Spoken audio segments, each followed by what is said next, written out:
The text message came in at 11:47 on a Friday night. I was already in bed, not asleep yet at 63. Sleep doesn't come the way it used to. I was just lying there in the dark, listening to the ceiling fan turn, when my phone lit up on the nightstand. I almost didn't reach for it. Carol was beside me, already breathing slow and even, and I didn't want to wake her. But something made me look. It was from Maya. Not a call, a text. And that alone told me something was wrong, because Maya never texts. She's 9 years old, and she calls me the way kids used to call people. Just dials, no warning. Launches straight into whatever's on her mind the second I pick up. She once called me 3 times in one afternoon to tell me about a turtle she'd seen near the creek behind her school. So when I saw a text, instead of a missed call, I sat up. "Grandpa, are you awake?"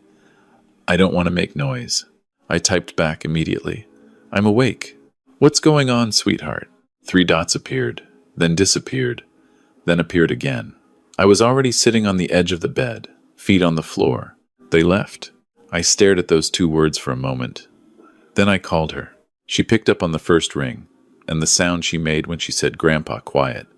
Trying so hard to hold herself together, that sound hit me somewhere behind the sternum and didn't let go.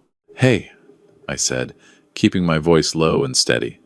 "Hey, I'm here. Tell me what happened." "They left for Disney," she whispered. "All of them." I woke up, and the house was quiet, and I looked in their rooms, and nobody was there. I pressed my hand flat against my knee. "When did they leave?" "I don't know. Their bags were gone. Biscuit is still here. Biscuit is the family's beagle. They left food out for him, and there's a note on the fridge." "What does the note say?" I heard her moving through the house. Small footsteps on hardwood, then silence while she read. It says, "Mrs. Patterson next door has a key if I need anything." And there's a $20 bill under the note. Her voice didn't break when she said it. That was almost worse than if it had. "Grandpa, why didn't they take me? Did I do something wrong?" I was already standing. On my side of the bed, in the dark, I was on my feet without making a decision to stand.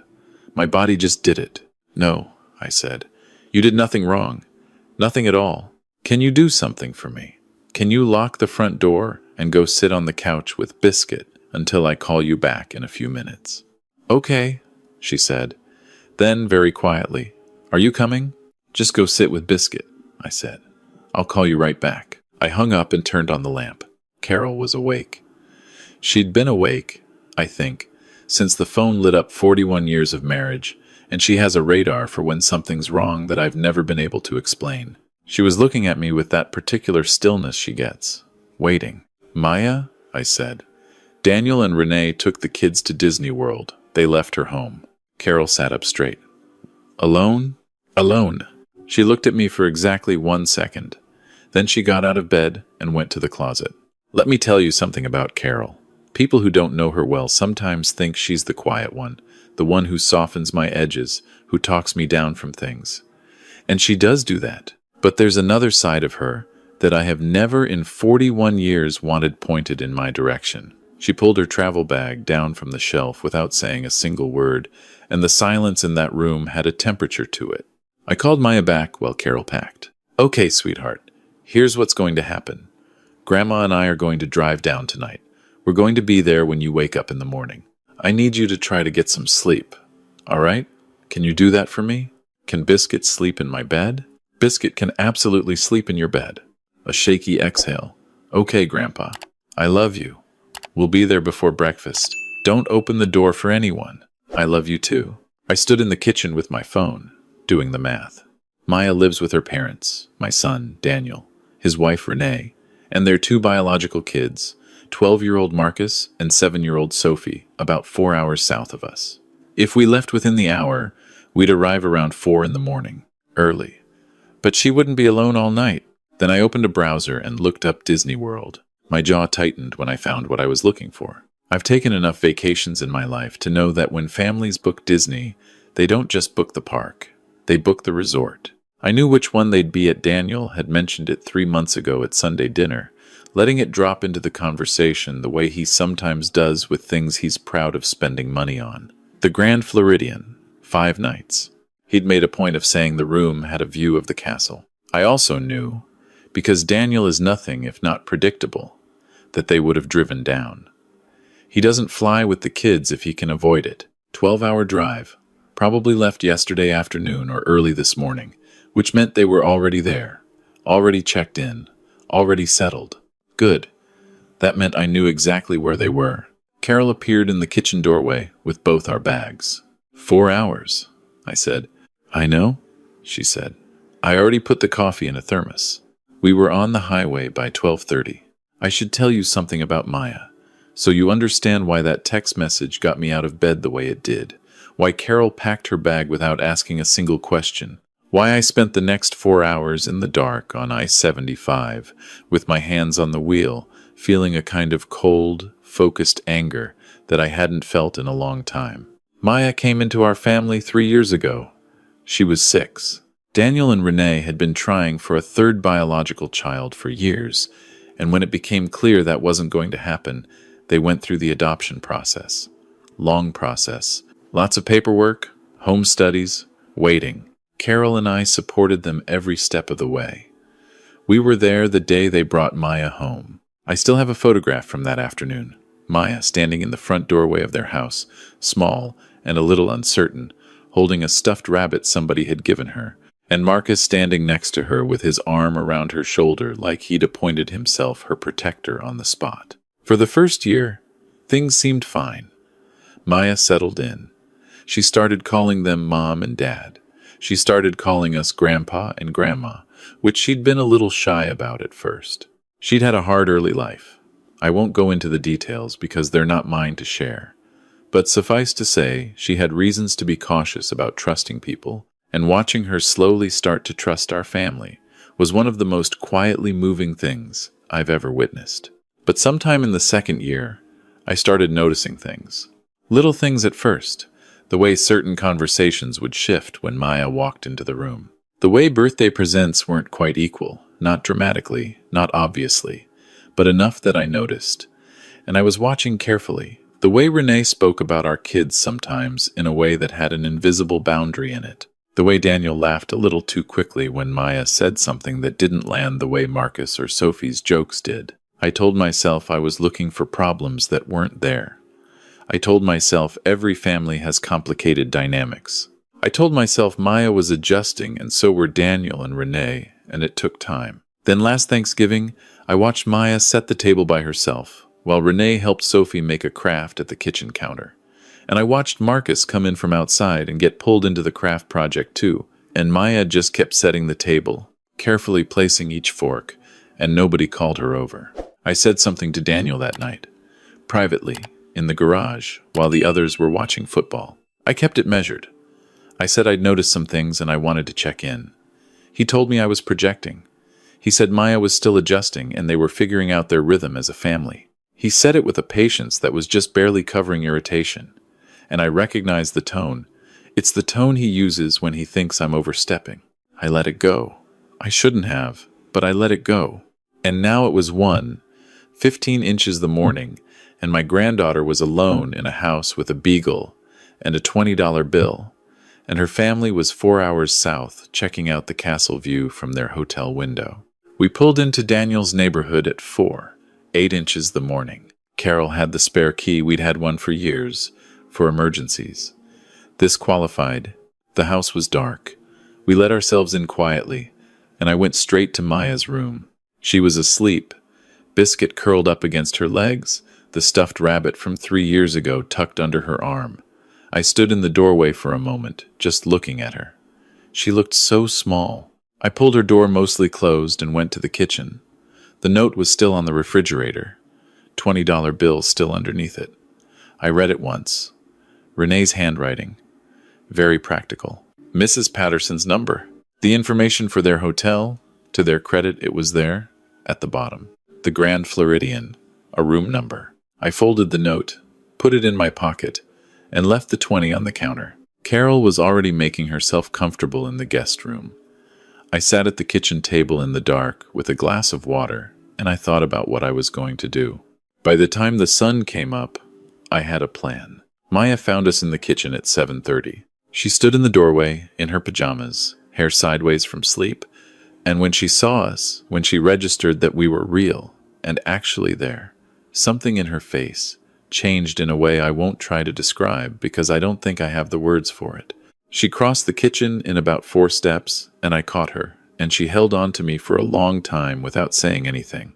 Then she looked up and said, "You came."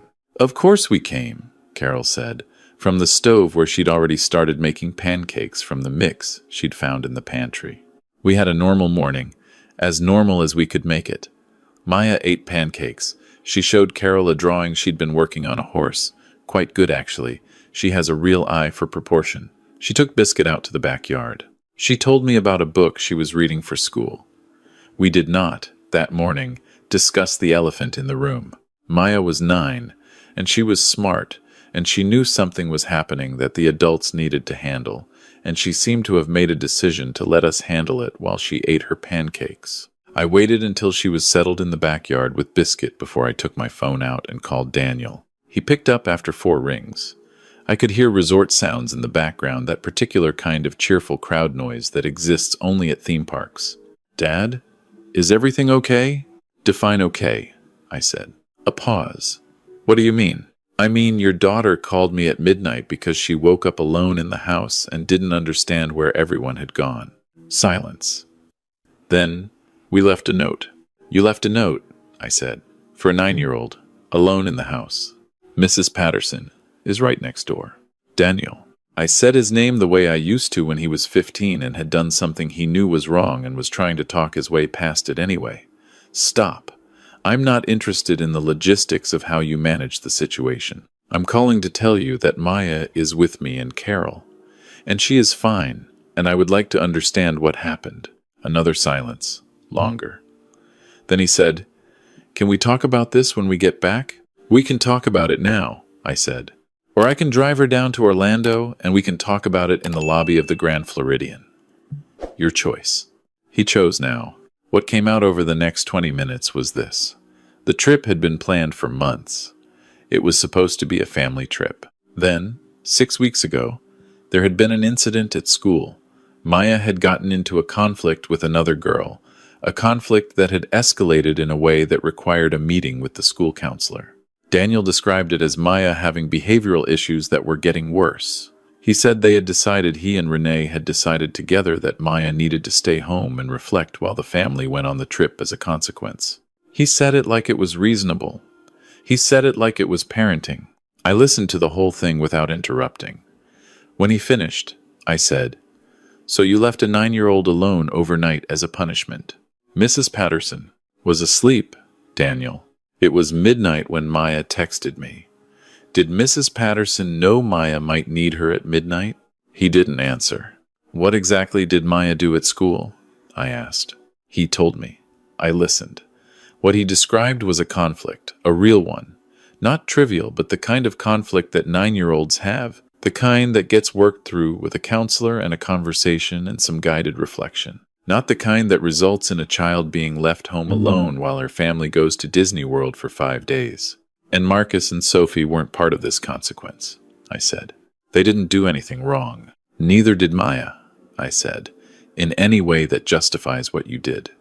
I want you to hear me clearly. Whatever she did at school, and I'm not dismissing it, I'll talk to her about it. It does not justify this. You left her out, again. And this time you dressed it up as discipline so you wouldn't have to look at what it actually was. Dad, I'm not finished. I've let things go for 2 years because I was trying to respect your parenting and not overstep.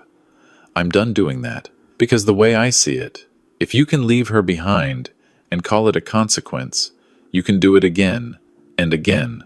And that child is going to spend her whole childhood waiting for the next time she gets left behind, wondering what she did wrong, wondering why she isn't enough, and I won't watch that happen. The park sounds continued in the background.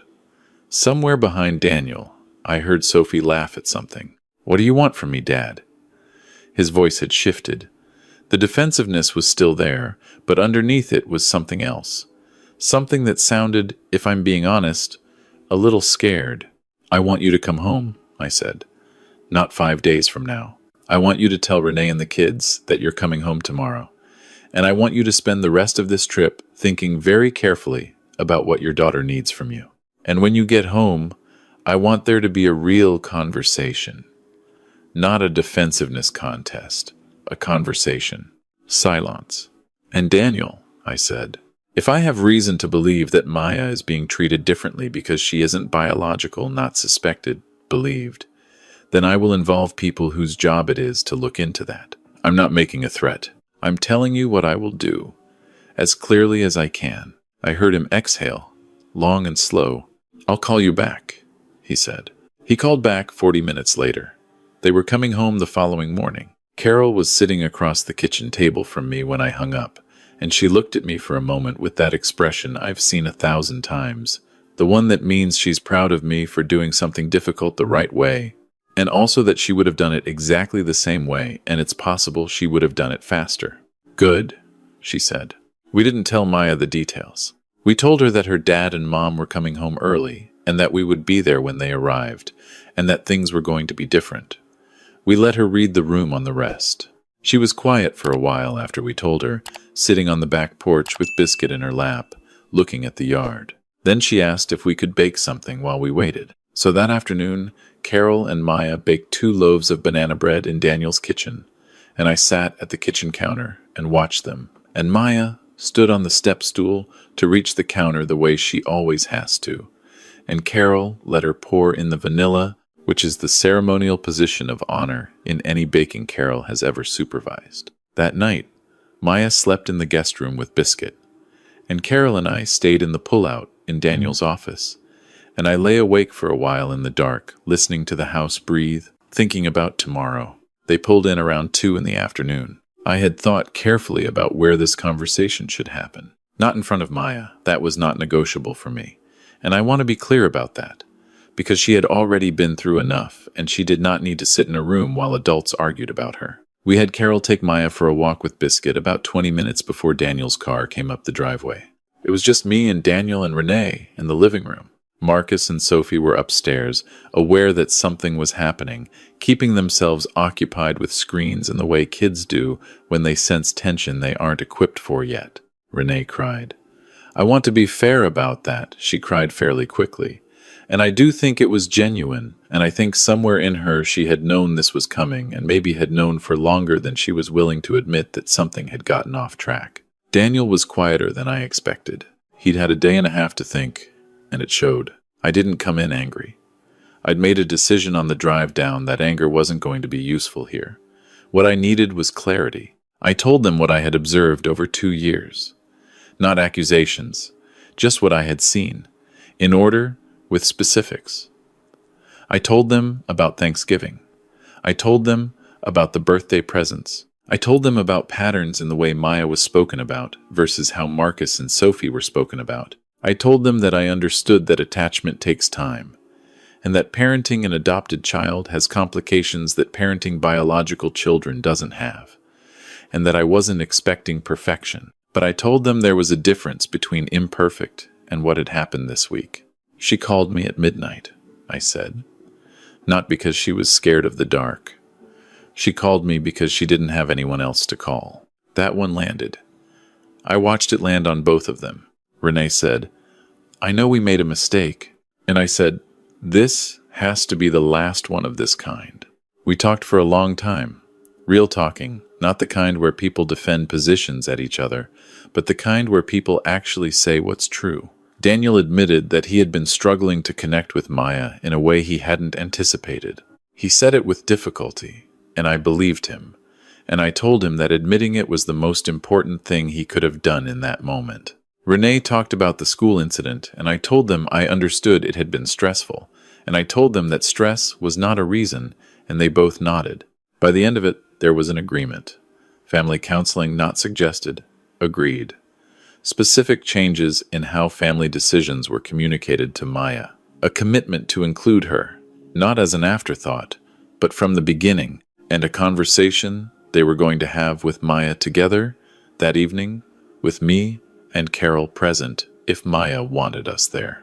Maya wanted us there. She sat on the couch between me and Carol, Biscuit on her feet, while Daniel and Renee sat across from her and said the things they needed to say. I won't transcribe it. It belongs to them.